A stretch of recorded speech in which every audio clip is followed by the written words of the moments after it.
Yesus harus datang kembali yang kedua kali karena Yesus ingin kita tinggal bersama-sama dengan Dia.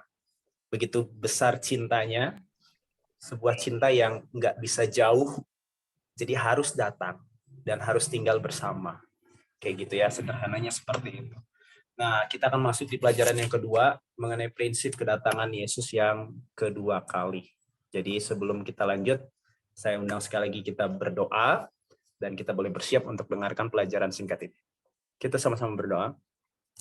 Bapa yang di sorga, terima kasih buat malam hari ini Tuhan kumpulkan kami kembali sebagaimana janji Tuhan, dan kami mau mendengarkan firman Tuhan. Berikan kami Roh Kudus-Mu Tuhan dimanapun kami berada, biarlah kami boleh disatukan hati kami dan kami boleh dapat berkat khusus di malam hari ini dari firman Tuhan. Terima kasih sekali lagi, kami mohon dalam nama Tuhan Yesus Kristus Juru Selamat kami. Amin. Oke, malam ini saya akan bahas tentang, kita akan belajar Alkitab sama-sama tentang prinsip kedatangan Yesus. Jadi ada 3 prinsip kedatangan Yesus, dan semoga prinsip tentang kedatangan Yesus ini menolong kita. Namanya prinsip, saya nggak bicara tentang teknis ataupun seperti apa tanda-tanda dan sebagainya. Kemarin kita bahas tapi sedikit sekali karena memang itu penjabaran yang panjang sekali untuk bahas tanda-tanda ya. Tetapi kemarin kita sudah bahas mengenai tanda-tanda, hampir semua sudah tergenapi. Tetapi yang kemarin, saya sedikit review sedikit, Alkitab katakan dalam Matius 24 ayat yang ke-8, ini semua adalah awal dari penderitaan. Bahasa Inggrisnya ya. Kalau bahasa Indonesia, awal penderitaan dari zaman baru, menjelang zaman baru. Tapi maksudnya awal dari penderitaan. Yang kita sudah pelajari sama-sama, penderitaan yang dimaksud adalah seperti Yesus menggambarkan kedatangannya seperti seorang yang mau melahirkan. Orang yang mau melahirkan memiliki kontraksi, nggak hanya waktu pas mau melahirkan, tetapi sebelum itu pun sudah punya. Tetapi tanda yang pasti bahwa seorang anak segera akan lahir adalah kontraksi itu semakin sering dan tingkat keparahannya semakin tinggi. Hal yang sama terjadi dengan Yesus, kedatangan Yesus kedua kali. Banjir, bencana alam, dan sebagainya. Semua juga sudah pernah terjadi sejak dahulu. Tetapi sebagaimana ilustrasi yang Tuhan berikan, itu secara intensitas, frekuensi akan lebih sering, dan secara tingkat keparahan juga akan semakin parah. Nah, jadi sekarang kita mau pelajarin tentang prinsip kedatangan Yesus. Ada 3 yang kita harus pegang berdasarkan Alkitab mengenai prinsip kedatangan Yesus. Yang pertama, Yesus baru akan datang ketika buah atau karakter dari setiap orang itu sudah matang. Jadi sama seperti alasan kenapa Yesus harus datang, petani yang mau menuai hasil panennya. Prinsip kedatangan Yesus yang pertama adalah, saya ulangi sederhananya, karakter ataupun buah dari seseorang haruslah matang untuk siap dituai. Kita boleh sama-sama buka kita dalam Wahyu 14 ayat yang ke-14. Dimulai dari ayat 14 ya. Oke. Semoga teman-teman juga sudah pegang Alkitabnya ataupun nanti ada host yang taruh di situ juga boleh dibaca. Wahyu 14 ayat 14 sampai 16 saya baca. Ini tentang tuaian di bumi. Dan kalau teman-teman perhatikan di ayat di atasnya itu tentang pekabaran 3 malaikat.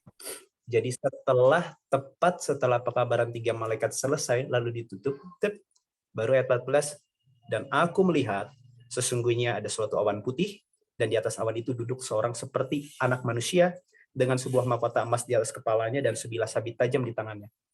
Maka keluarlah seorang malaikat lain dari bait suci dan ia berseru dengan suara nyaring kepada dia yang duduk di atas awan itu. Kita tahu yang duduk di atas awan itu disebut anak manusia, pastinya Yesus Kristus. Lalu apa yang disampaikan kepada Yesus? Ayunkanlah sabitmu itu dan tuailah, karena sudah tiba saatnya untuk menuai, sebab tuaian di bumi sudah masak. Dan ia yang duduk di atas awan itu mengayunkan sabitnya ke atas bumi, dan bumi pun dituailah. Jadi, berdasarkan ayat ini, kalau kita simak baik-baik, kapan itu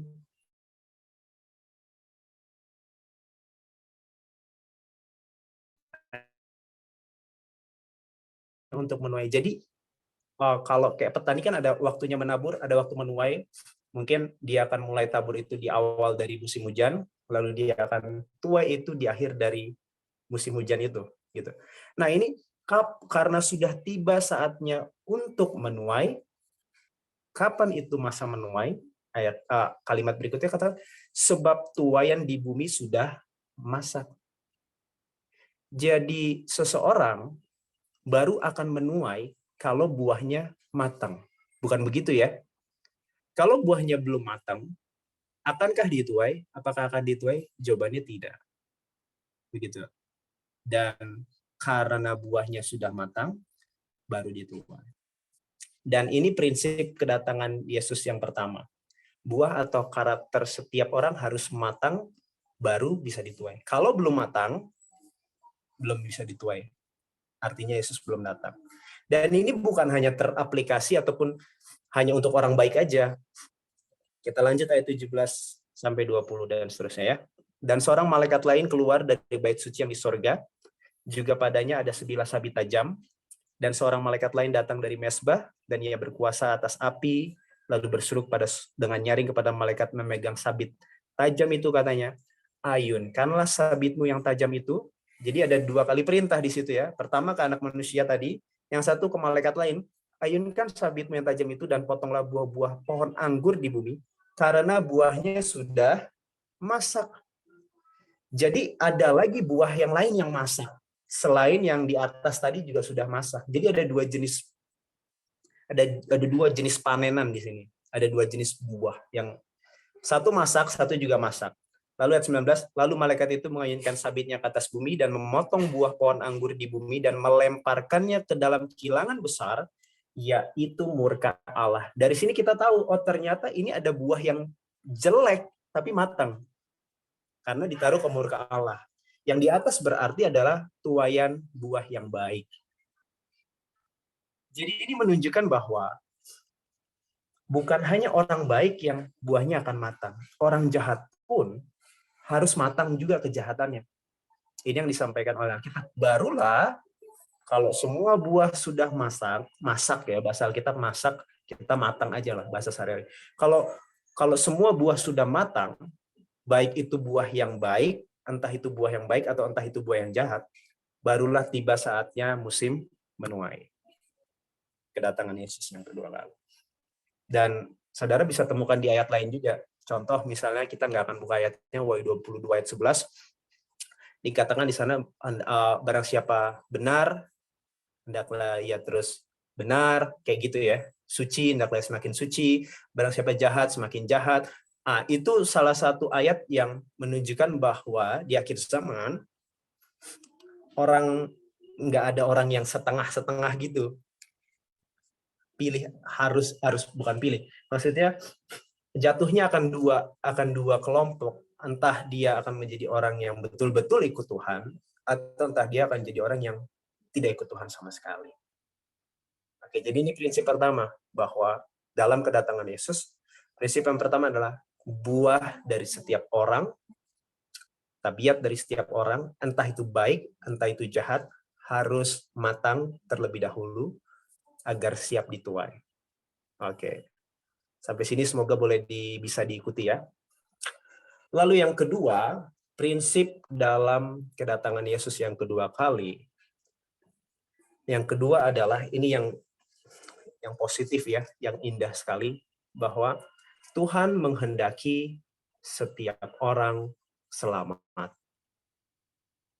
Ini prinsip kedatangan Yesus. Tuhan Yesus baru akan datang ketika kehendaknya atas setiap orang bisa selamat digenapi. Oke. Kita buka ayatnya dalam 2 Petrus 3 ayat yang ke-9. 2 Petrus 3 ayat yang ke-9. Ayat yang cukup sering juga mungkin dibaca sama kita. Oke, sudah di sana, kita langsung bacakan. 2 Petrus 3 ayat 9.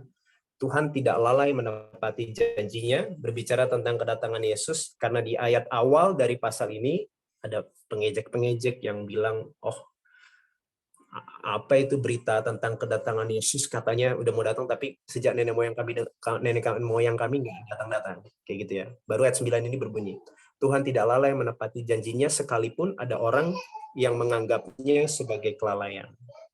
Mungkin juga saya dan saudara menganggap, Tuhan ini bercanda atau menunda atau apalah, nggak datang-datang. Sejak dulu saya juga tahu, tapi nggak datang. Tetapi kalimat berikutnya lanjutkan, tetapi ia sabar terhadap kamu, saya dan saudara, karena ia mengendaki supaya jangan ada yang binasa. Itu siapa? Supaya jangan ada yang binasa? Saya. Karena tadi kan ayat di kalimat sebelumnya adalah ia sabar terhadap kamu. Jadi kalau saya baca Alkitab ini, Tuhan bilang, Petrus bilang, ia sabar, Tuhan sabar terhadap Alex. Karena ia mengendaki supaya Alex tidak binasa, melainkan supaya semua orang berbalik dan bertobat. Jadi ini kehendak Tuhan, bahwa Dia ingin semua orang selamat dan berbalik dan bertobat. Supaya mereka berbalik dan bertobat. Sama seperti seorang petani tadi, dia setiap benih pohon, benih buah atau sayuran atau apapun yang dia tanam, pasti ingin itu tumbuh dan berbuah.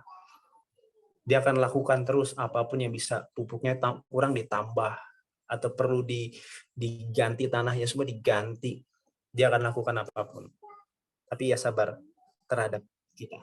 Jadi prinsip yang kedua dalam kedatangan Yesus yang kedua kali adalah Tuhan menghendaki agar semua orang selamat. Barulah Yesus datang. Tetapi mungkin ada yang bertanya ya, kalau gitu apakah Tuhan nunggu semua orang selamat? Iya. Tetapi apakah itu akan menjadi kenyataan? Ya, sayangnya enggak. Bukan berarti harus semua, maksudnya memang Tuhan ingin semua, tetapi enggak semua merespon itu dengan baik. Tetapi seberapa yang Tuhan kehendaki dan merespon dengan baik, ia akan tunggu. Barulah Yesus datang. Karena kan dikatakan, ia sabar terhadap kamu. Oke.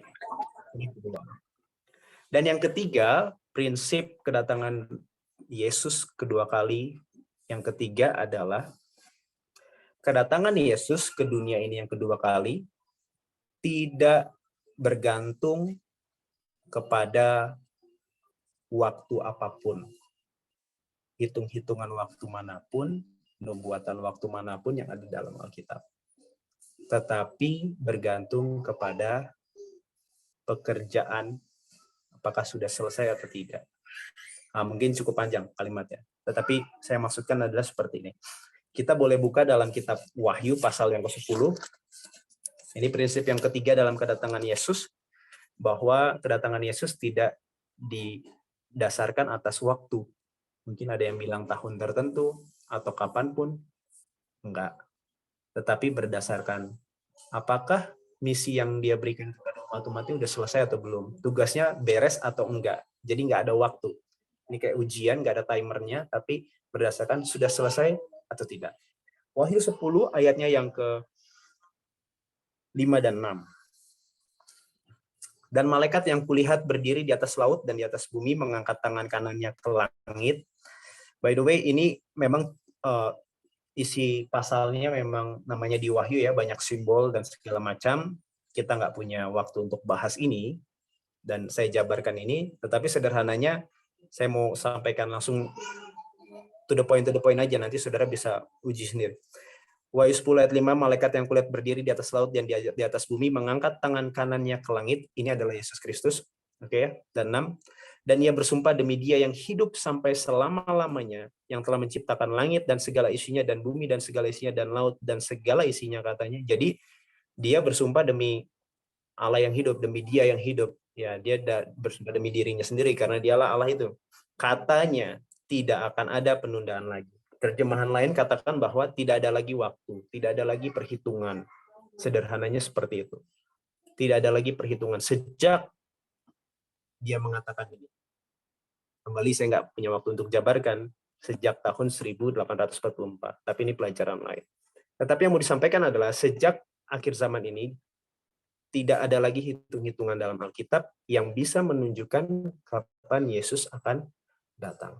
Karena mengingat dua prinsip yang lain yang tadi di atas, buah akan matang, harus matang baru dituai, dan Tuhan mengendaki setiap orang, dia akan sabar menunggu. Waktu tidaklah cukup kuat untuk menunggu, untuk sabar. Boleh paham maksud saya ya? Seseorang untuk bertobat dan berbalik, bertobat itu bukan suatu hal yang instan, begitu, enggak begitu teman-teman. Menunjukkan buah itu matang, enggak langsung juga begitu. Sifat buruk kita yang sudah kita lakukan, kita pupuk, kita tanam selama belasan tahun, 20 tahun, 30 tahun, tidak akan langsung hilang semata-mata dengan seminggu. Musa perlu waktu 40 tahun yang sama untuk menghilangkan semua pola pikir Mesirnya.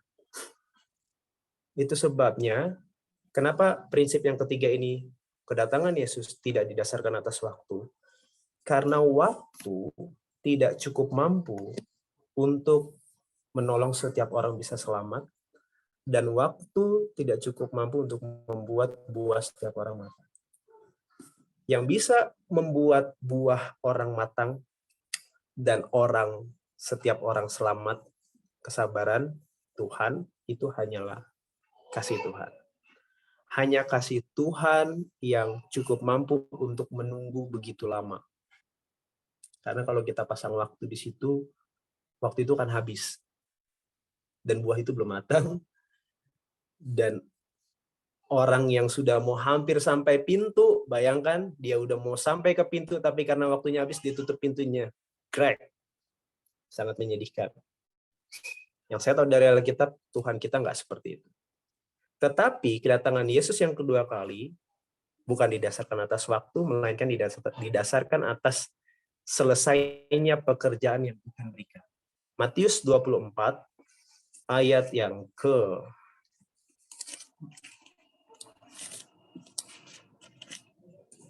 14. Matius 24 ayat yang ke-14. Alkitab katakan, dan Injil kerajaan ini akan diberitakan ke seluruh dunia, menjadi kesaksian bagi semua bangsa, sesudah itu barulah tiba kesudahannya. Alkitab katakan ini, dia nggak tulis Injil kerajaan ini akan diberitakan ke seluruh dunia, dan selesai tidak selesai pada tahun 2030, baru akan selesai. Nggak ditulis begitu. Tapi bunyinya adalah, Injil ini diberitakan ke seluruh dunia menjadi kesaksian bagi semua bangsa. Sesudah itu, sesudah kapan? Sesudah Injil ini diberitakan, satu poin, dan sesudah Injil itu menjadi kesaksian bagi semua bangsa. Itu poin kedua. Ini dua hal yang berbeda. Injil nyampe ke seluruh dunia itu gampang, saudara. Internet sekarang luar biasa. Tetapi menjadi kesaksian bagi semua bangsa, apa maksudnya menjadi kesaksian bagi semua bangsa? Coba kita buka satu ayat lagi, supaya bantu kita menolong 2 Tesalonika 1, ayat yang ke-10. 2 Tesalonika 1, ayat 10. Ini Paulus kepada jemaat Tesalonika, 2 Tesalonika 1, ayat 10.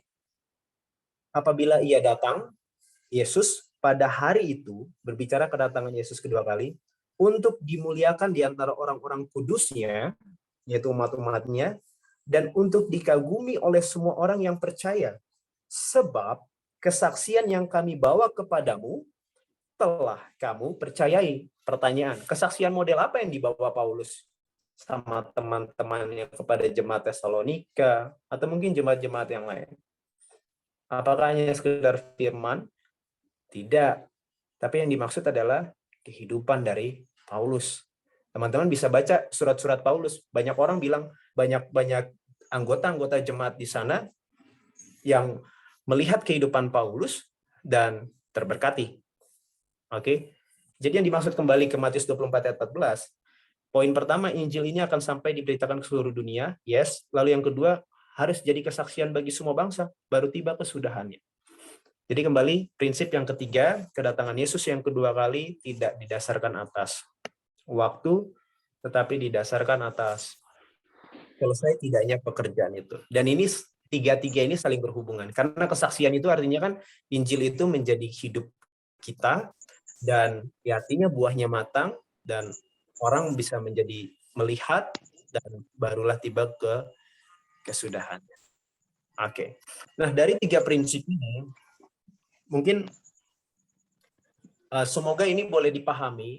Kalau saya mau review ulang, yang pertama adalah prinsip kedatangan Yesus. Yang pertama, buah setiap orang harus matang. Entah itu buah untuk yang baik, atau entah itu buah untuk yang jahat. Jadi pelajaran buat kita, pelajaran moralnya, kita ya harus memilih gitu ya. Karena Alkitab katakan di 2 Petrus 3, lanjutannya tadi, jika segala sesuatu akan hancur secara demikian, betapa suci dan salehnya kamu harus hidup. Nah, itu mengajarkan untuk gitu. Ya, kalau memang kita ikut Tuhan, ya ikutlah Tuhan dengan segenap hati kita. Entah apapun itu, entah apapun konsekuensi dari mengikut Tuhan, menjadikan saya seorang yang diet ketat, entah itu menjadikan saya seorang yang sabar untuk menunggu, entah itu menjadikan saya seorang yang tidak akan suka lagi nonton hal-hal yang lain-lain. Nah, itu konsekuensi mengikut Tuhan dengan segenap hati. Bukan, saya nggak bicara konsekuensi jadi orang aneh atau misalnya dimusuhin atau enggak, tapi minimal itulah konsekuensi kita, betapa suci dan salehnya kamu harus hidup berdasarkan Alkitab tadi ya. Yang kedua tadi, prinsip kedatangan Yesus kedua kali adalah bahwa Tuhan menghendaki agar setiap orang selamat. Barulah dia datang. Itu sebabnya kalau kita anggap dia menunda, lalai, dan sebagainya, itu kesabaran Tuhan untuk kita, supaya kita berbalik dan bertobat. Lalu yang ketiga, tadi kesudahan dunia atau kedatangan Yesus yang kedua kali tidak bergantung pada waktu, tapi pada misi pekerjaan yang sudah selesai atau belum. Dan sebagai ayat yang terakhir dalam Yakobus pasal yang ke-5, Yakobus 5 ayat yang ke-7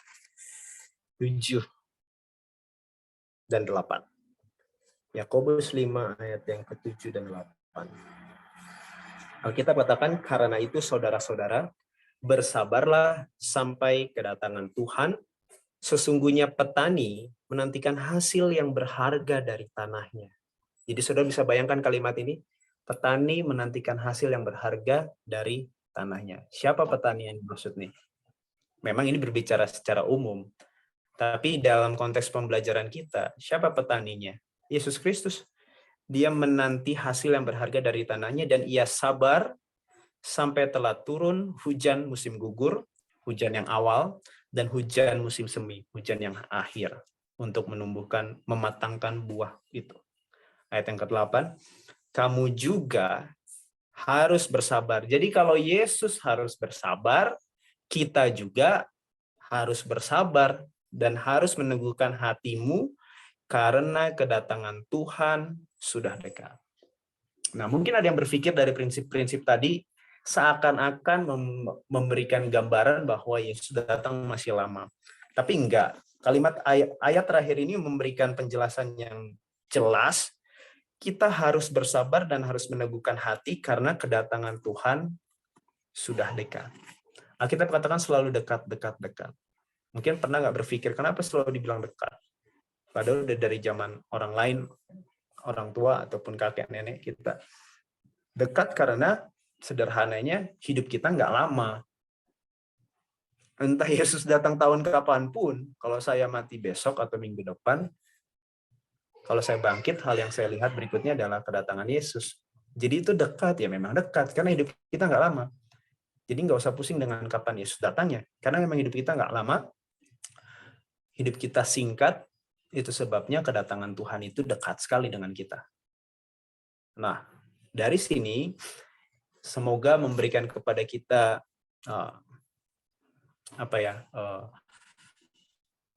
sebuah pengharapan baru, bahwa wow, luar biasa. Yesus datang ingin menunggu saya menjadi orang yang matang.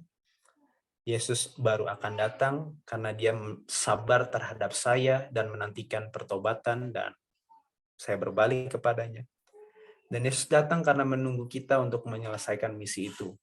Dan Injil itu menjadi bagian dari kita. Itu sebabnya 3 prinsip ini harusnya ya menggugah hati kita untuk memandang kepada kedatangan Yesus yang kedua kali yang tidak lama lagi. Dan Yesus memberikan, kalau teman-teman mungkin berpikir di dunia ini kan ada banyak sekali hal-hal yang mendistraksi ataupun mengganggu pemikiran kita tentang hal-hal sorgawi, hal-hal rohani gitu ya. Nah, itu sebabnya saya bersyukur ada satu cerita di dalam Alkitab di mana Yesus memberikan kepada 3 muridnya, Petrus, Yakobus, dan Yohanes, sebuah sebuah pengalaman ketika mereka pergi ke atas gunung, lalu Yesus di sana berubah wajahnya. Mungkin ada yang tahu ceritanya ya, ketika Yesus dimuliakan di atas gunung, berubah wajahnya seperti bersinar terang, seperti matahari keluar dari dalam dirinya gitu ya. Lalu ada Musa dan Elia yang muncul, lalu ada awan, lalu ada suara Bapa dari sorga datang. Berbicara, inilah anak yang kukasihi, kepadanya lah aku berkenan. Nah, Yesus memberikan kesempatan kepada Petrus, Yakobus, dan Yohanes untuk melihat kedatangan Yesus yang kedua kali. Karena apa yang terjadi dengan Yesus di atas gunung itu adalah gambaran miniatur kecil tentang kedatangan Yesus yang kedua kali nanti. Di mana Yesus akan seperti raja datang berubah, bukan berubah, maksudnya wajahnya bersinar lebih terang dari matahari. Musa yang ada di zaman itu waktu Yesus dilihat oleh Petrus, Yakobus, Yohanes melambangkan orang di zaman kita nanti, melambangkan orang-orang yang nanti akan sudah mati dan akan dibangkitkan. Karena Musa juga mati dulu baru dibangkitkan, ya kan gitu ya, dan dibawa ke sorga. Elia adalah orang yang tidak mengalami kematian dan hidup-hidup diangkat ke sorga. Waktu Yesus datang nanti, ada orang yang akan bangkit, ada juga orang yang tidak mengalami kematian dan diubahkan hidup-hidup. Nah, Petrus, Yakobus, Yohanes diizinkan Tuhan untuk melihat peristiwa besar itu, untuk memberikan kepada mereka sebuah harapan bahwa akulah Mesias itu. Nah, itu sebabnya dari situ saya belajar juga bahwa Tuhan memberikan kepada kita di dalam kitab Alkitab ini, khususnya kitab Wahyu di bagian belakang, gambaran tentang Yesus datang, kota Yerusalem baru turun yang akan kita pelajari di Selasa depan, dan bagaimana tidak ada tangis, air mata, lalu ada ada sungai kehidupan mengalir dengan buah pohon kehidupan yang berbuah. Nah, hal-hal seperti itu memang kita nggak dapat penglihatan yang dilihat Petrus, Yakobus, Yohanes. Tetapi dengan pikiran dan akal budi yang Tuhan berikan, kita bisa memikirkan, membayangkan hal-hal tersebut, teman-teman. Saya ngajak kita untuk coba bukan berandai-andai. Ini kan bukan berita dongeng ya. Kalau kita orang percaya kan kita percaya ini hal yang betul. Sehingga sorga Yerusalem baru yang indah itu, yang 12 yang 4 sudut, ada ukurannya, lalu ada 12 pintu gerbang dengan nama-nama suku Israel dan nama para rasul, lalu ada juga yang lain-lain yang tadi saya sebutkan itu, kita bisa membayangkan itu. Dan itu akan jadi sebuah, saya nggak tahu apakah teman-teman pernah lakukan atau enggak, dan itu bisa menjadi sebuah pelepas. Mungkin kita lagi sendiri, mungkin kita sedang mengalami permasalahan kesehatan, mungkin kita sedang mengalami permasalahan ekonomi atau sosial, keluarga, dan sebagainya. Ketika kita coba bayangkan itu, oh ternyata di sana saya nggak akan sakit lagi. Di sana saya nggak akan bermasalah dengan uang, nggak perlu uang di sana. Emas yang ada pun dan semua permata berlian ada di sana. Saya orang kaya.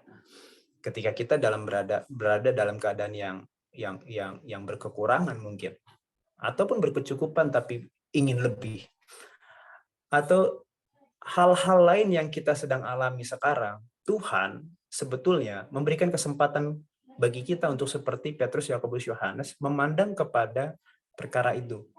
yang indah itu, yang Tuhan udah tuliskan dalam Alkitab. Dan kita bisa bayangkan, dan itu akan menjadi sebuah stress release, jadi sebuah apa ya, sebuah dopamin bagi kita untuk kita berpengharapan bahwa hidup kita nggak cuma di sini. Hidup kita nggak hanya di sini, kita punya sebuah kehidupan kekal yang kita akan nikmati, tetapi itu semua perlu respons dari kita dalam kehidupan sehari-hari. Apakah kita mau lebih dekat kepada Yesus? Apakah kita rindu untuk datang kepada Dia lewat doa dan belajar firman seperti ini?